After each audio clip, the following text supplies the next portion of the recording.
एटा धर्म महाचक्र 16 नवंबर सन 1979। यह धर्म महाचक्र मेरे लिए कई दृष्टि से रोमांचकारी एवं महत्वपूर्ण रहा। केंद्र ने ही मुझे इस धर्म महाचक्र का केंद्रीय संयोजक घोषित किया था।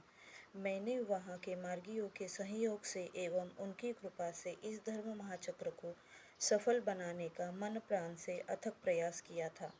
यहाँ पूज्य बाबा ने बड़ी विचित्र विचित्र लीलाएं की तथा यहाँ के मार्गियों को पग पग पर रुलाते रहे एवं उनकी भक्ति की परीक्षा लेते रहे। मैं भी उनकी इस लीला से परेशान तो खूब हुआ, पर उनकी लीला का आनंद भी लेता रहा। हम लोगों ने काफ़ी प्रयास करके धर्म महाचक्र के आयोजन के लिए हॉल, पूज्य बाबा एवं मार्गियों को ठहरने एवं खाने पीने की सारी व्यवस्था ठीक से की, किंतु जिस दिन पूज्य बाबा को एटा आना था उस दिन शायद 50 मार्गी ही आ पाए थे। अंतर्यामी बाबा ने पीए दादा को कहा कि वहाँ तो मार्गियों की उपस्थिति न्यून है, अल्प है, इसलिए वहाँ मैं नहीं जाऊँगा। ऐसा कहकर पूज्य बाबा नाराज हो गए। उन्हें दिल्ली से हवाई जहाज़ द्वारा आगरा आना था, किंतु पहले दिन वे नहीं आए।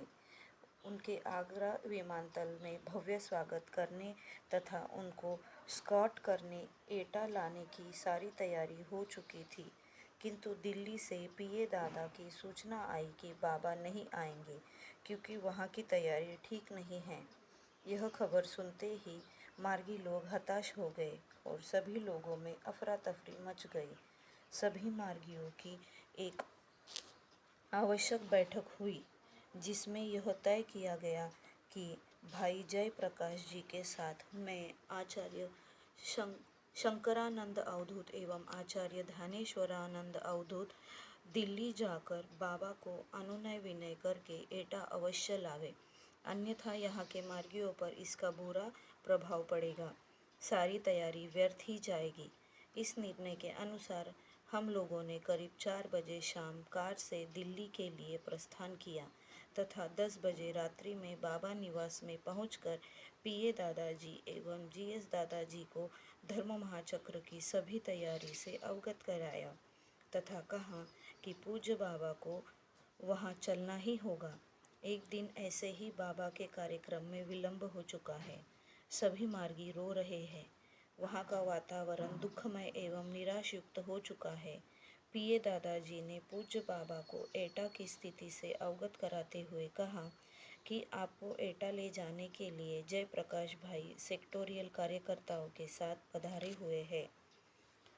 तत्पश्चात श्री जयप्रकाश भाई जी बाबा के कमरे में प्रवेश कर उन्हें साष्टांग प्रणाम करने के उपरांत अनुनय विनय करके बोले कि बाबा, आपको हम लोग धर्म महाचक्र के लिए एटा ले जाने के लिए आए हैं।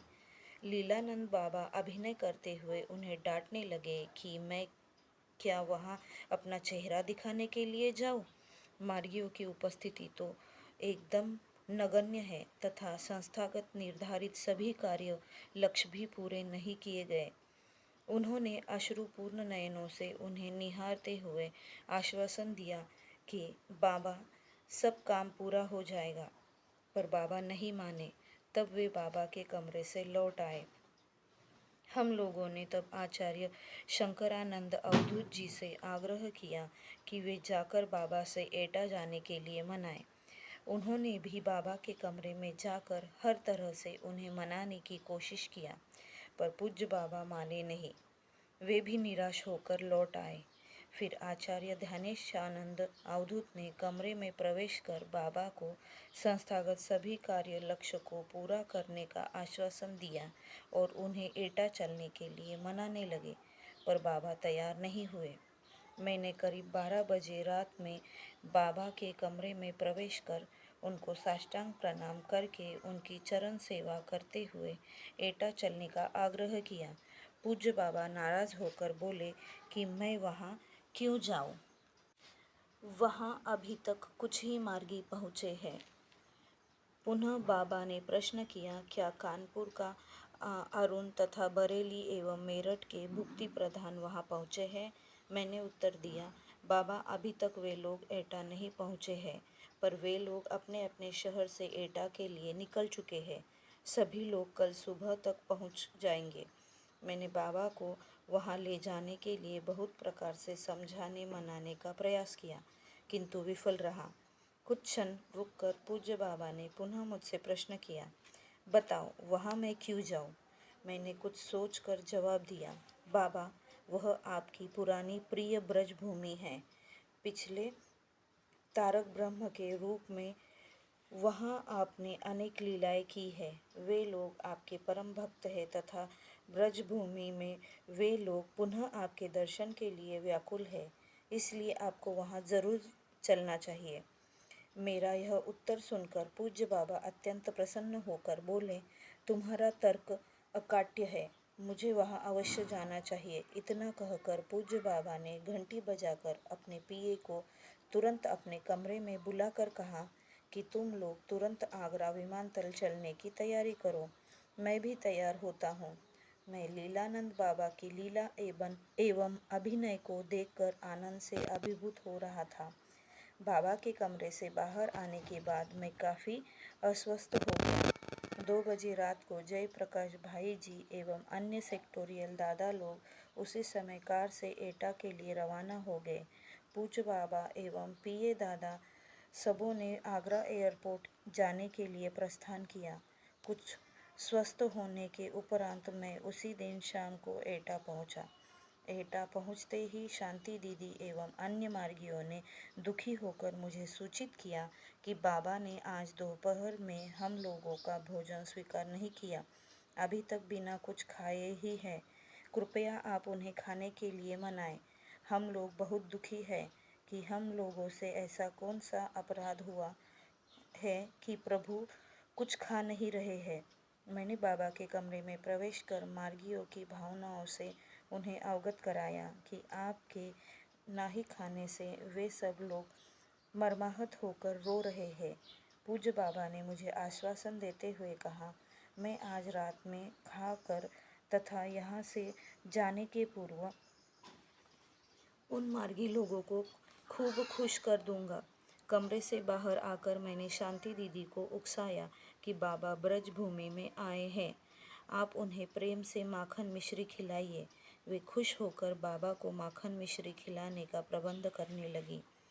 तीसरे दिन सुबह करीब 9 बजे जनरल दर्शन के पूर्व पूज्य बाबा सभी कार्यकर्ताओं को अपने कमरे में बुलाकर उनका आरडीएस लिए।